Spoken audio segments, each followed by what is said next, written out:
believe that, I really can't. The edge is well and truly alive. Good morning to Kumar, to Michael and to Mark. Before we deal with the controversy, which we will, it was a thrilling test match at Lord's.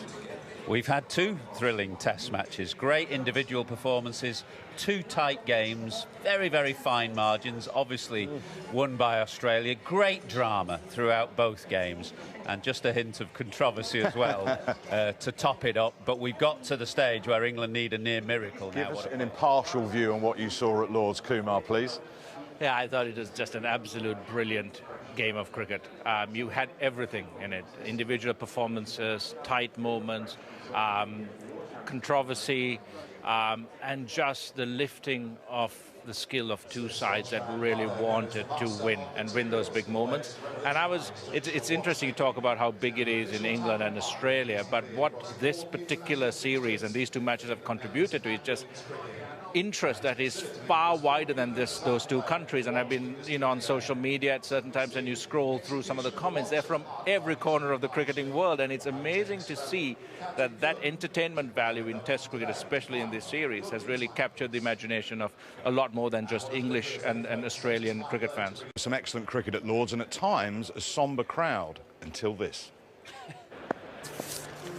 Here's a reminder of the incident that continues to dominate the build-up to Headingley. Jonny Bairstow walked out of his crease, believing the over to have been completed, only for Alex Carey to throw the ball at the stumps. The conjecture was just whether over had been called, but, the umpire made it clear that he didn't say over. Both umpires out in the middle didn't see what had actually happened with Carey knocking the stumps over. It shouldn't be the third umpire working out whether it's over or not. It's those two officiating out in the middle. To me, I was asking the umpires if they had called over. The square leg umpire and the standing umpires made the movements towards it being over. It was then up to the Australians to decide whether they want to continue with it. He threw it straight away, mate. Exact same thing. I thought it was totally fair play. That's how the rule is. I know some people might disagree or what.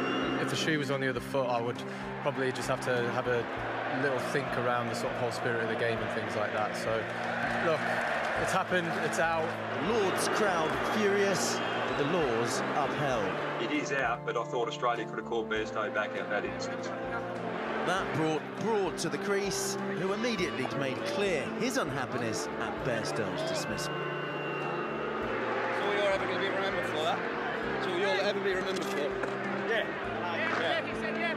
Did you say love so unfair? Bring us out.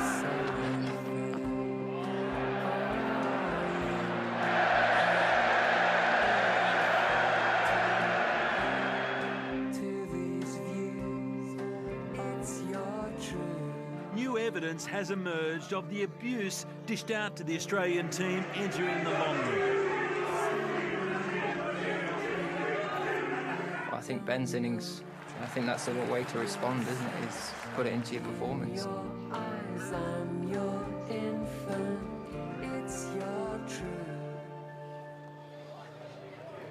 Well, I never thought I'd be commentating on Ben Stokes in a nappy, but such is the way things went at Lord's, anything could happen. Now, let's be clear, Michael. Just explain to people why that was out. Well, the law is unequivocal, as you can see there, 20.1.2. The ball shall be considered to be dead when it's clear to the bowler's end umpire that the fielding side and both batters at the wicket have ceased to regard it in play. Now, it's not for Jonny Bairstow, therefore, to make a unilateral decision that the ball is dead. And the key thing was that the umpires didn't consider the ball dead because they took it upstairs. Had they said, end of the over, the ball is dead, they wouldn't have referred it. They would have just given their decision. And Alex Carey got rid of the ball within 1 second. People with more time on their hands than me have calculated it was 0.87 of a second. So he gathered the ball and in one movement flicked it towards the stumps, knowing that Jonny Bairstow was going to be out of his ground because he'd been doing that before. So it's absolutely unequivocal that the correct decision was made and the laws were upheld. And it's very interesting. Mark was calling it and called it brilliantly at the time. And a cricketer's instinct is always spot on, because somebody like him who's played the game for years and years, and he knew straight away it was out, as did most people. Yeah, absolutely. As I said on commentary after my initial call, I've seen it for years. I can recall Rod Marsh, the great Australian keeper when I was growing up as a kid. He used to do it when Dennis Lilly bowled. He'd fire one down the leg side, a batsman would stumble trying to play a leg glance, and Rod would take it, and as he was running, would flick it back towards the stumps, just in case the batsman stumbled out of his crease. I didn't see him ever get a wicket from it, but keepers do it all the time. Jonny Bairstow himself has done it on a number of occasions. And as I said at the time, Alex threw it all in one motion. When he threw that ball, Alex Carey, if you watch the replays, you'll see Jonny Bairstow's actually in his crease at the time. So he's taking a punt on the fact that he might stumble out or he might walk out of his crease, and he did. So to me, the fault with the dismissal is Jonny's himself. As a batsman, you need to protect your wicket. That's the only way you can make runs in the game. Protect your wicket, and then you can flourish and make some runs. Right, Kumar, I'm going to ask you your opinion as a wicket keeper, but before I do that, Michael's quite right. Mark called it straight away, cricketing instinct. I was stood next to Ricky Ponting when that was happening, and the first thing he said was, Pat Cummins has a decision to make here. He wasn't saying which decision he should or shouldn't make, but he was just looking at the wider connotations and that thing that is the spirit of cricket. MCC former president, what do you reckon? Well, I think the spirit of cricket is encompassed very clearly in the fact that you play the game fairly, you play the game hard and within the laws. I think that tells you everything you need to know about the dismissal. And if you respect the laws, you respect the game, and if you're very happy to leave decision-making to umpires in a much wider range of decisions that you come across. You nick it, you don't walk, you tell, well, that's the umpire's decision to make. And if that is the case, the umpires are the final arbiters anyways on what happens on that field. And if they had decided that they hadn't called over, and I agree with everything, when we used to play, and I've done it as well, I've thrown it every time I see that the batter is either out of his crease or I have an advantage to actually go at it. You do it immediately, you don't just hold and wait and watch, but you do it instinctively and immediately. And when we used to play, we used to actually turn around and ask the fielder or the keeper or the captain, is it all right if I walk out now? Because and they say, yeah, go ahead. Simple little checkpoints like that we've got used to because we know and we are aware of what the laws in of the game are. So I don't see any infraction in terms of the spirit of cricket. And I think both sides have to move on very, very quickly from that aspect of it. And also unilaterally, you can't dictate the way other people play their cricket. And it's got to be very clear that you can't be the arbiters of the spirit of cricket as one side, because different cultures, different perspectives, and how you grew up playing the game really matters. So I think there we have to be very clear that no one was at fault in terms of infracting or breaking the spirit of cricket. The odd thing was just that Jonny Bairstow didn't look round at all. That the natural thing from a batter's perspective is that the ball passes you and you look round, see it into the gloves, but it might not go into the gloves. You might get a bye or something. So you look round, and if it's the end of the over, you kind of look round and you nod to the keeper or the captain as if to say, am I all right? Now, if you nod and they say that's fine, and then they throw down the stumps, that would be completely contrary to the spirit of the game. But you do have to check. You have to take care of your ground, as Mark quite rightly said. Simon Torfer made the point that people only invoke the spirit of cricket when they don't like the decision that has been made within the law of the game, and I thought it was spot on. It's a bit like that line that Australia used to have, which seemed to just float around depending on whether you were sticking a foot over it or a foot behind it. Look, the one thing about the spirit of cricket that I think a point needs to be made is there's no doubt Pat Cummins, if he'd wanted to, could have withdrawn that appeal. Yeah. Now, I don't think he needed to, and I think most of us feel that way. And by not invoking the spirit of cricket and withdrawing the appeal, that doesn't mean he hasn't necessarily played the game in the right spirit. What he's done is he said, I'll let the laws dictate this moment in the game. I'll let the umpires decide that, and there is nothing wrong with that. Just because you don't invoke what is a potential chance to use the spirit of cricket doesn't mean you're not playing it in the right way. And he doubled down yesterday as well. In his press conference yesterday, he was asked all the obvious questions. Would you do it again? Yes. How did your team behave? Flawlessly. And he was doubling down. He was not backing down at all. The three ex-players having their say on the incident here. It's been getting ex-players around the world talking. That's another short ball. Oh, now this is going to be interesting. Jonny Bairstow out all day, in my opinion. As far as I'm concerned, the rules of the game, he's out. Alex Carey's just thrown the ball at the stumps and hit them. In my opinion, it's a legitimate dismissal. Yep, no great surprise to me. Jonny Bairstow won't like it. So that'll be run out. Once again, Carey involved in the game. For me, that's not out.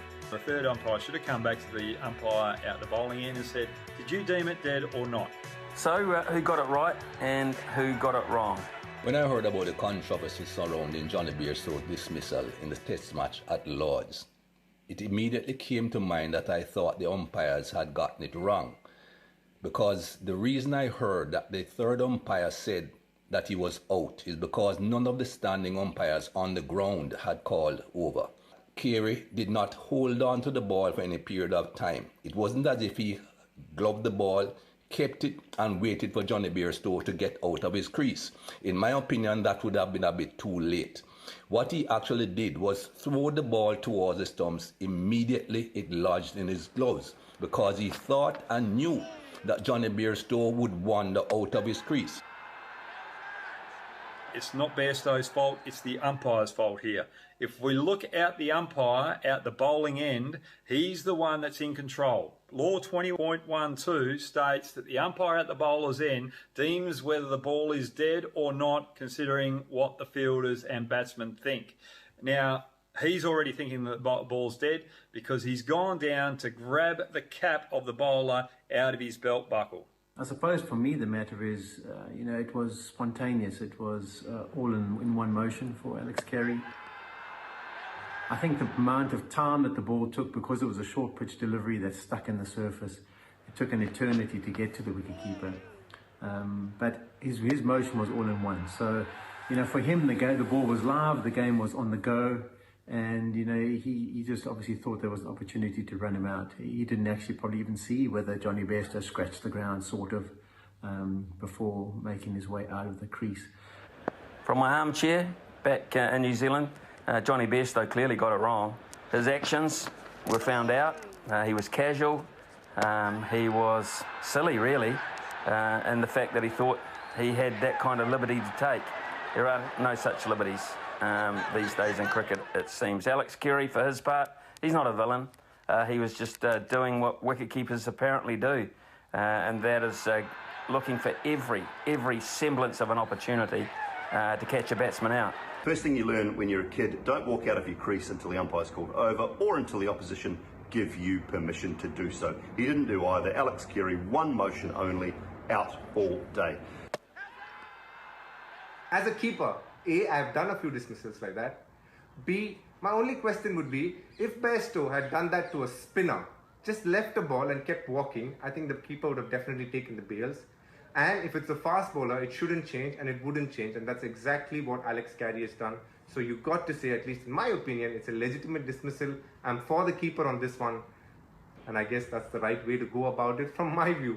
And I hope a lot of people understand that even though he wasn't attempting a run, it doesn't matter, because on the scorecard it says a stumping and not a run out. And hence when you leave the crease, the keeper can by all means take the stumps down. A lot of people out there comparing it to the stumping of a keeper who's up behind the stumps to a spinner, who waits for the batsman to overbalance, and when he does, he takes the bails off. It's not the same thing. The batsman at that stage is still trying to gain control of his body and get behind the line, whereas Bairstow had full control of his body and he was behind the line, and then he walked off and thought that the ball was dead. Now, people are talking about the spirit of the game. The spirit of the game is down to people's personal opinions and personal feelings. There's no law concerning spirit of the game. And so many batsmen and so many cricketers interpret spirit of the game in their own way. We just got to face up to the fact that the spirit of cricket is almost gone. And whilst that's sad, it is just the nature of the beast that has been created for various reasons in cricket. Well, I'm going to pick up on what Brad Hogg was saying there, because I reckon he's the only ex-cricketer that I've heard say that the umpires are wrong and Pat Cummins should have brought Jonny Bairstow back. A couple of things he said there about a spinner. my understanding is you now cannot hold on to the ball and wait. I remember Alex Stewart doing it to Brian Lara somewhere. And also, if Pat had said to Johnny, OK, come back, spirit of cricket, whatever, what precedent would that set? I think a very bad one. And I think that's the problem in taking the moral high ground in certain instances. Because if another side that respects the laws, respects the game and plays the game fairly and hard, decides not to call the batter back, and rightly so, you can't have sides ganging up and saying, well, that's not how you play the game. And I think that should never be room for any sort of wider interpretation on things like that. That's because, like Michael Holding said, it's personal emotion, it's personal feeling. But the laws and the spirit of the game in this case, both are very clear on that you respect the laws, you respect the decision of the umpire, you respect the game, and as a cricketer you have to be aware of all of those things when you play. And I think Johnny needed to be a bit sharper there, and England need to be a bit sharper, and if they are, all is not lost. Well, Brendan McCullum said he's not going to share a beer with the Australians after the game, which is extraordinary because Baz loves a beer, that is for sure. But he obviously had that incident with you. You went to 100 and he ran Murley out at the other end. Now he said he regrets that. He's matured, he's grown. But in the spirit, in the actual moment, he said, no, that's out, which is what Cummins did as well. And we kind of reacted the same way England did, and we tried to make a big deal of it. But in the dressing room, we were also pretty clear that Murley was dozing, and that's definitely out. But we tried to use it to kind of lift ourselves. But there's room for everyone to play cricket their own way. And if that's where England draws the line in terms of how they play and how they want to play the game, that's fine. But I don't think that any one side should be the moral arbiters in terms of situations like that going into the future. And each side can play cricket the way they want, fairly, and respecting the laws. Will it galvanise England today? Well, it's a very good question, how it will affect both sides.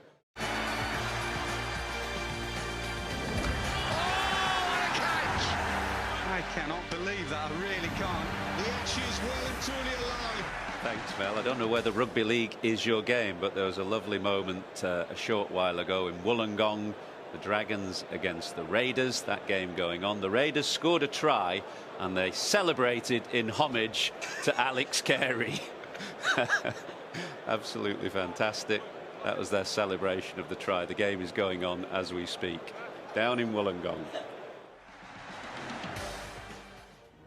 Courage, my soul, This is the Ashes. and let us journey on. It's different. First ball of an Ashes series when your heart's pounding. But you could hear the noise in the back of the dressing room. Yeah, I just had so much fun yesterday. What did you make of the declaration? I love it.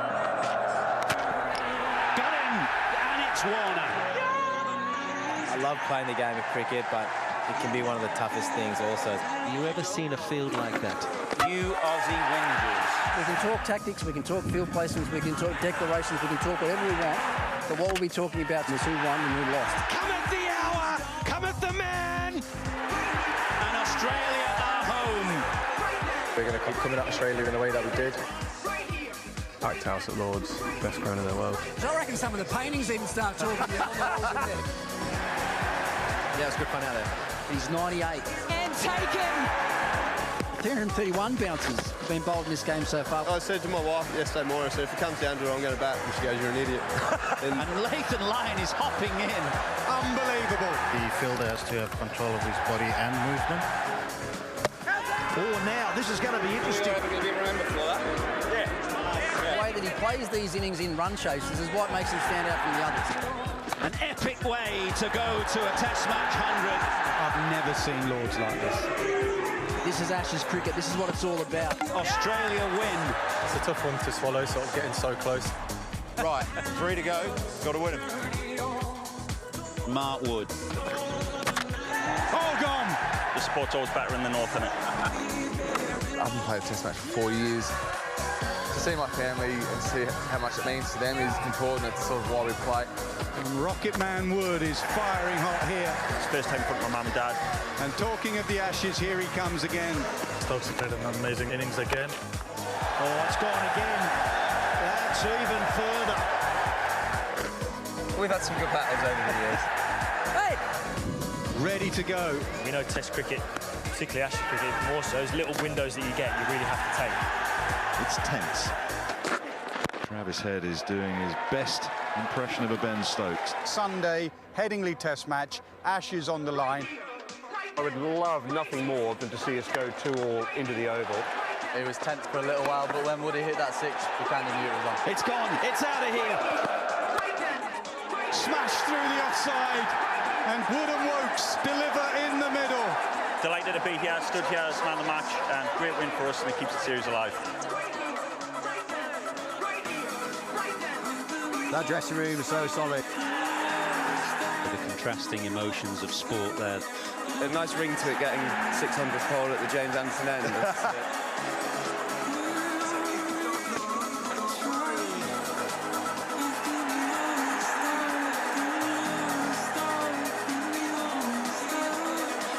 I think yesterday was just outstanding with the pressure that we were under, obviously with Ashes on the line.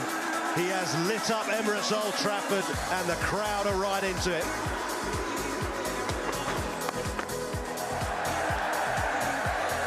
England have absolutely hammered Australia here, and it would be very cruel if 2 days of rain doesn't allow them the opportunity to win this game and go to the Oval all square. We know what's ahead. We do the weather that may come, may not come. We've done everything so far in the game that we can.